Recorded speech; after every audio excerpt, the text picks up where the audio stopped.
And in this module we will be doing some practice that how we account for consignment sales. All right, so the scenario that we will be discussing over here is that sample company is shipping 100 tons of the product, whatever the product of that sample company is, and this shipping is like on consignment sales basis, and simple company is the consignee in fact. So simple company does not take title to such goods until these are consumed. So यहाँ पर simple company is not an agent, लेकिन अभी true owner भी नहीं हुआ इन goods का. True owner जो है वो कंसाइनर ही है. तो सिंपल कंपनी जो है would be behaving as a consignee and sample company would be behaving as a consignor.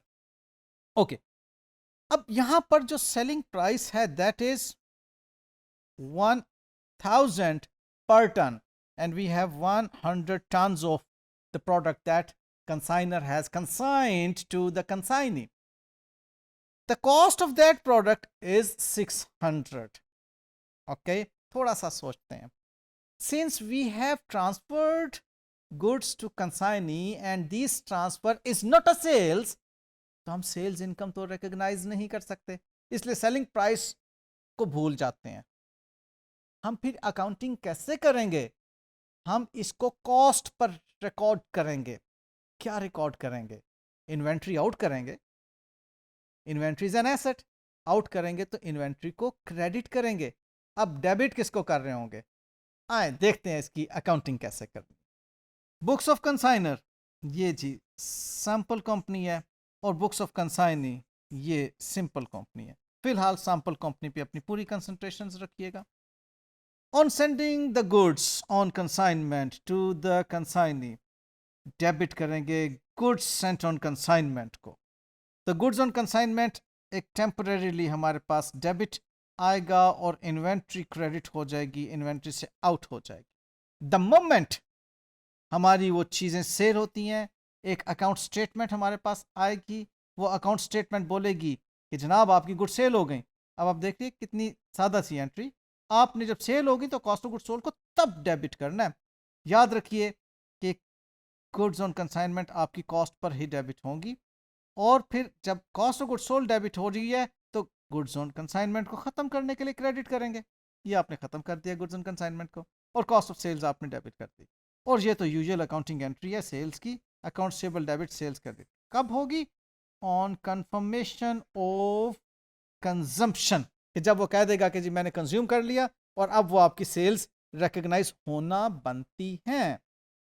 Okay, consignee क्या अकाउंटिंग कर रहा है? आप देखिए इसके बराबर पर कंसाइनी कोई अकाउंटिंग नहीं कर रहा, सिर्फ एक मेमोरेंडम रिकॉर्ड में लिख रहा है, क्योंकि उसके पास तो उसका टाइटल ही नहीं है, कोई हक ही नहीं है कि वो उसको अकाउंट फॉर कर सके. लेकिन एक मेमोरेंडम मेंटेन करना ज़रूरी है ताकि उसको याद तो रहे कि ये इन्वेंट्री उसके पास मौजूद है, किससे आई हुई है. ओके, द मोमेंट वो उसको कंज्यूम करता है तो वो उसे अपनी परचेज पे डेबिट करेगा, परचेज प्राइस पे, और अकाउंट्स पेएबल को क्रेडिट कर देगा. अच्छा, यहाँ पर बड़ी इंपॉर्टेंट बात जो आपने ज़हन में रखनी है, जो कंसाइनर की सेलिंग प्राइस है वो कंसाइनी की कॉस्ट है. Okay, so cost to consignee is 100,000, means वही जो सेलिंग प्राइस थी 1000 पर टन वो कंसाइनी की कॉस्ट है. Alright, so that's it. ये आपकी अकाउंटिंग थी इसकी कंसाइनमेंट सेल्स की. तो बात जो जहन में आपने रखनी है कि consignment sale is a situation where a party holds the goods on behalf of the consignor. Okay, तो यहां पर वो एजेंट के तौर पर भी होल्ड कर सकता है और टेम्पररीली टिल वो कंज्यूम ना हो जाए तो वो होल्ड कर सकता है. जैसे कंफर्म होता है कि चीज़ सेल हो गई है या कंज्यूम हो गई है तब जाकर कंसाइनर सेल्स रिकग्नाइज करता है, और अगर इसने कंज्यूम किया है तो ये परचेज को रिकग्नाइज करेगा, अदरवाइज वो कमीशन वाली बात आ जाए. Okay, so that's all about the basic accounting entries of consignment sales. एक छोटी सी बात ज़रूर यहाँ पे जहन में रख लीजिए, क्योंकि बाज़ औक़ात कंसाइनमेंट का बड़ा कॉम्प्लेक्स चैप्टर आपको नज़र आता है। इसे एक सेपरेट अकाउंटिंग ट्रीटमेंट के तौर पे, एक सेगमेंट के तौर पर भी लिया जाता है कंसाइनमेंट सेल्स को। उस सेगमेंट के तौर पे जब लेंगे तो कंसाइनमेंट से मुतल्लक और भी कुछ अखराजात होंगे, वो फिर कंसाइनमेंट का एक सेगमेंट बनाया जाता है कि अब कंसाइनमेंट पे ये तो एक ग्रॉस प्रॉफिट सपोजली हो गया, सेल्स में से कॉस्ट ऑफ सेल्स लेस की कंसाइनर ने, तो इसको कहेंगे जी ग्रॉस प्रॉफिट आया कंसाइनमेंट के सेगमेंट का। और उसके बाद फिर अदर एक्सपेंसेस वो भी इसमें से लेस होंगे, इसकी कमीशंस जो हैं वो इसमें से लेस। फिर देखेंगे कि कंसाइनमेंट के सेगमेंट में या डिवीजन में हमें टोटल प्रॉफिट क्या अर्न हुआ। तो मैंने आपको असल में इस सिलेबस के अंदर जो चीज़ें हमने डिस्कस की हैं वो बड़ा सादा सादा बेसिक कॉन्सेप्ट आपको क्लियर किया है कि किन सूरतों में इन्वेंट्री को आप गुड सेंट ऑन कंसाइनमेंट के तौर पर रिकग्नाइज करेंगे, या जैसे अर्लियर मॉड्यूल में आपने देखा था गुड्स इन ट्रांजिट के तौर पे आप डेबिट करते हैं।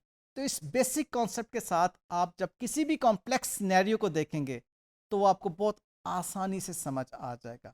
आपके सिलेबस में हमने कंसाइनमेंट सेल्स को बहुत सिंपल रखा है ताकि आपके बेसिक कॉन्सेप्ट्स क्लियर हों, कंसाइनमेंट क्या चीज़ है। Thank you.